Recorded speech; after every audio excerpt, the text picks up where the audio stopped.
Wall Street funds its operations with very, very short-term debt.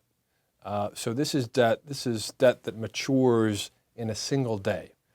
So take the leading Wall Street firms, Morgan Stanley, Goldman Sachs, Merrill Lynch, my former employer. They fund their operations in markets that really are very short-term debt markets.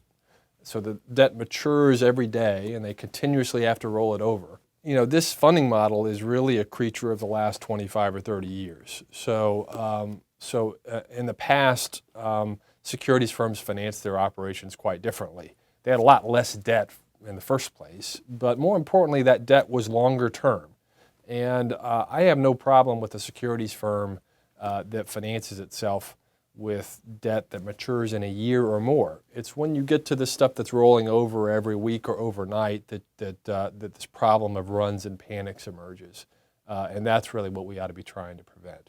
The core problem I'm talking about here is an institutional engineering problem and not a problem of fraud or wrongdoing or law breaking or consumer abuse. This is a question of how they fund their business, and it turns out to be dangerous for society. But it's not their fault. It's a decision they make that's in the best interest of them and their shareholders that isn't committing a fraud on the rest of us.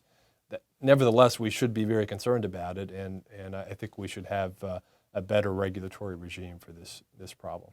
So this isn't law breaking by Wall Street or other financial firms, but it is something where the government needs to catch up with reality. The economy is put at risk. The macro economy is put at risk by this fragile funding model, which is really pervasive in the financial sector. So it would make it safer for all of us, yes, if Wall Street and the financial sector more broadly financed itself in a much more stable way.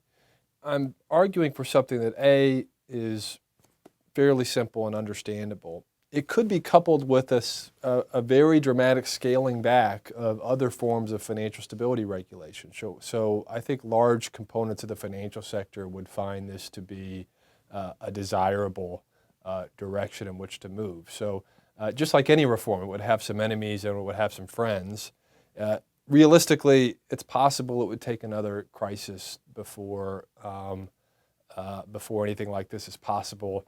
Historically, we only get major banking reform right after a crisis, so maybe we have to wait till the next one. But I hope not.